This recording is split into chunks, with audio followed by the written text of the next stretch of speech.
Hello students, how are you all? I hope you all are fine and safe at home.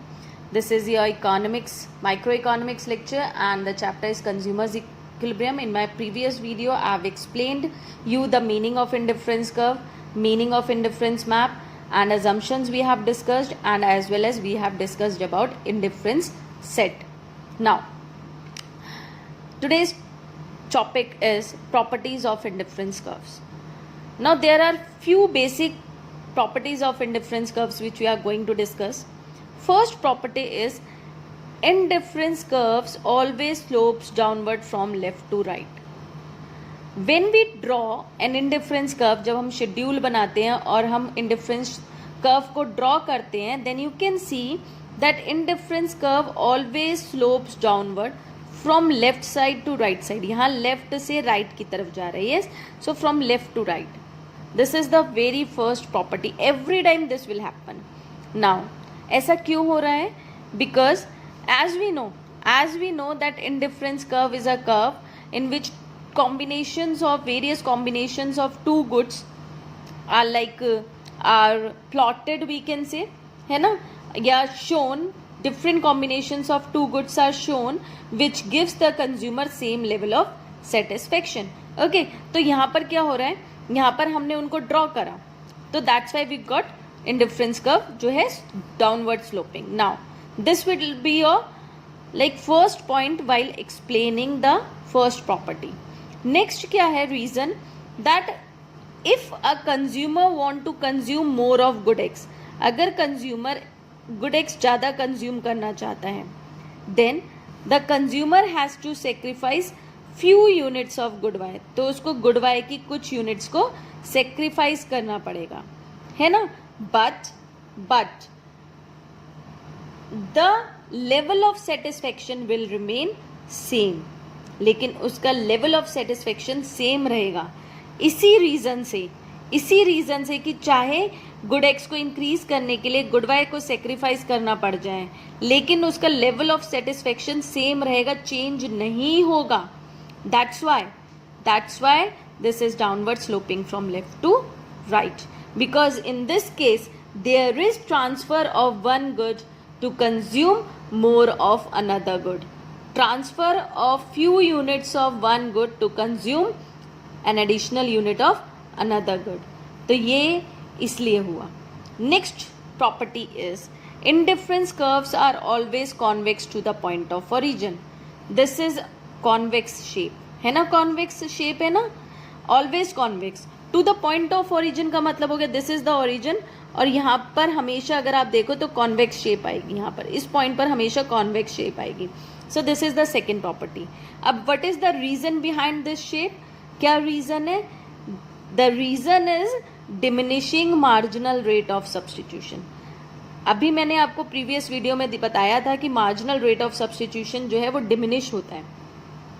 तो marginal rate of substitution diminish होने का मतलब है जैसे जैसे गुड एक्स का कंजम्पशन बढ़ेगा, गुड वाई की यूनिट्स का जो सेक्रीफाइस है वो डिमिनिश होता जाएगा. पहले 3 यूनिट्स का हुआ यहाँ पर, फिर 2 यूनिट्स का, फिर 1 यूनिट का.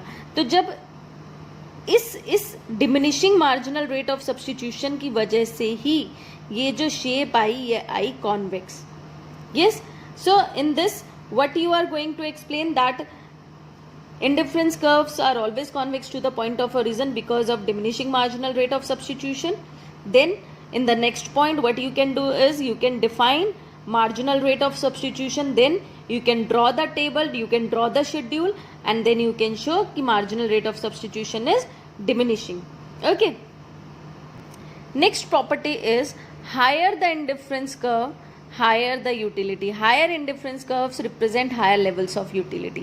जैसे जैसे indifference curve higher होता जाएगा, level of utility increase हो जाएगी. Now why is it so? Because the reason is monotonic preferences. अब monotonic preferences क्या होते हैं students? That I've told you कि consumer हमेशा prefer करता है more of good, more of any good. यहाँ पर consumer ने 2 indifference curve बनाए, ठीक है, 2 इंडिफरेंस कर्व बनाए, एक लिया कॉम्बिनेशन ए, एक में कॉम्बिनेशन बी लिया हमने. नाउ वी कैन सी कि कॉम्बिनेशन ए में गुड एक्स की यूनिट्स ओसी हैं और गुड वाई की यूनिट्स ओ ई हैं। वहीं अगर वो गुड कॉम्बिनेशन बी चूज करता है तो गुड एक्स की जो यूनिट है दैट इज ओ डी और गुड वाई की यूनिट है ओ एफ, यानी consumer will prefer combination B. क्यों? क्योंकि यहाँ पर दोनों गुड्स की क्वांटिटी, दोनों गुड्स की यूनिट्स जो हैं वो ज़्यादा हैं। ओ डी ग्रेटर है ओ सी से, ओ एफ ग्रेटर है ओ ई से। ऑफ कोर्स उसे ज़्यादा कहाँ पर मिलेगा? कॉम्बिनेशन बी पर। तो वो ए और बी में से कौन सा चूज करेगा? B. This is monotonic preference. Monotonic preference means that a consumer always prefers more goods to less goods. वो हमेशा ज़्यादा गुड प्रेफर करता है in comparison to less goods. Okay, so this is monotonic preference is showing more goods, more utility, more goods, more utility. Higher the indifference curve, higher the level of satisfaction. Higher the indifference curve, higher the level of. अगर मैं यहीं पर एक और indifference curve, sorry इसी indifference curve में लेते हैं, that एक कॉम्बिनेशन और ले लेते हैं C. अब C कॉम्बिनेशन है और A कॉम्बिनेशन है, कंज्यूमर कौन सा लेगा? ऑफ कोर्स सी लेगा, क्योंकि यहाँ पर गुड वाई तो उसे सेम मिलेगा, लेकिन गुड एक्स अगर हम देखें तो उसकी यूनिट्स फिर इंक्रीज हो जाएंगी। तो कंज्यूमर कौन सा चूज करेगा ऑप्शन? गुड ए और गुड सी में से ऑफ कोर्स गुड सी। ठीक है, yes. So this is monotonic preferences. Monotonic preference कहते हैं that a consumer always prefer that bundle of goods. वो हमेशा वो बंडल ऑफ गुड को प्रेफर करता है which has either more of both the goods, जिसमें या तो दोनों गुड्स ज़्यादा हो, मोर ऑफ बोथ गुड्स, यानी गुड एक्स और गुड वाई दोनों ज़्यादा मिले, for example in case of B, और more of at least one good, कम से कम एक गुड तो उसे ज़्यादा मिले, जैसे कि कॉम्बिनेशन सी, और no less of other good, यानी कि कम से कम उतना तो मिले, किसी और गुड से तो कम ना मिले, फॉर एग्जाम्पल कॉम्बिनेशन ए। तो these are monotonic preferences. So in your book also like here definition is given that monotonic preferences क्या होते हैं? That consumer always prefer that bundle of goods which has either more of both the goods or at least one good, more of at least one good and no less of other good as compare to another bundle. So this is the definition for monotonic preferences. So this is also the property. So how you are going to explain it, students? That higher the indifference curve, higher the utility because of monotonic preferences. Okay, first point. Second point mein you can write the definition for monotonic preferences. Okay, in third point you can explain that consumer will choose combination B in comparison to combination A because in this consumer is getting more of good X as well as more of good Y. You will show combination C as well in the same diagram and you can tell similarly consumer will choose combination C in comparison to combination A because here the consumer will get more of good X. Yes, and then you can draw this diagram. Okay, next property is two indifference curves cannot intersect each other, cannot cross each other.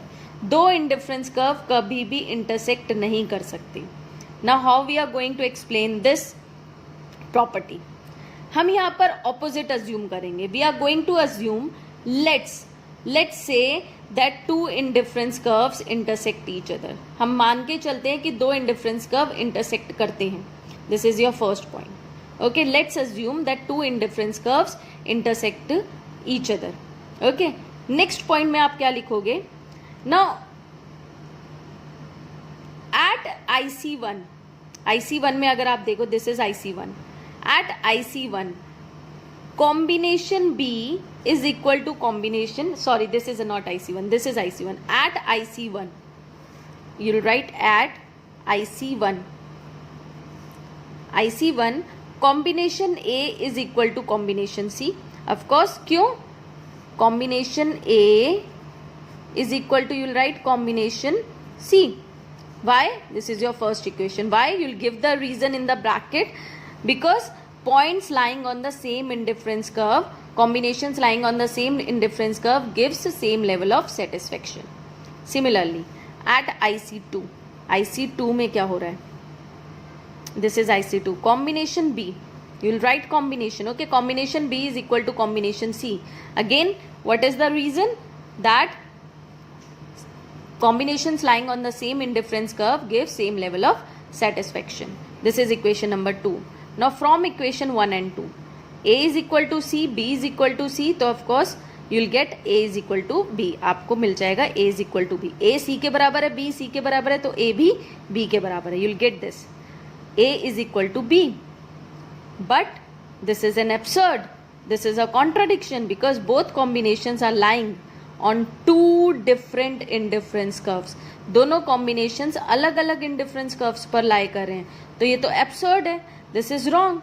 Thus our assumption is wrong, and we can say that two indifference curves can never intersect each other, okay, or cross each other. So this is your fourth property, saying that two indifference curves never intersect each other. And this A is equal to C, B is equal to C होने से जब A is equal to B हो गया, then this is known as law of transitivity. इसको हम बोलते हैं law of transitivity. So while explaining this property, first point आप लिखोगे it happens because of law of transitivity. Okay, then you'll start explaining. This is a mathematical type of explanation आप करोगे that at IC1 combination is equal to combination C, equation 1, because combinations lying on the same indifference curve gives same level of satisfaction. At IC2 combination B is equal to C, again the same reason you will give. Then from equation 1 and 2 combination A is equal to combination B. फिर next point आ जाएगा, this is an absurd, this is not true, as both the combinations are lying on two different indifference curves. A और B equal हो ही नहीं सकते क्योंकि दोनों अलग अलग indifference curves पर lie कर रहे हैं, तो same level of satisfaction तो दे ही नहीं सकते, तो ये इक्वल है ही नहीं. It means thus our assumption is wrong, and thus we can say that two indifference curves can never intersect each other. So this is your fourth property. I hope you understood this. So this is all for today, students. I hope you understood this. Thank you and have a nice day.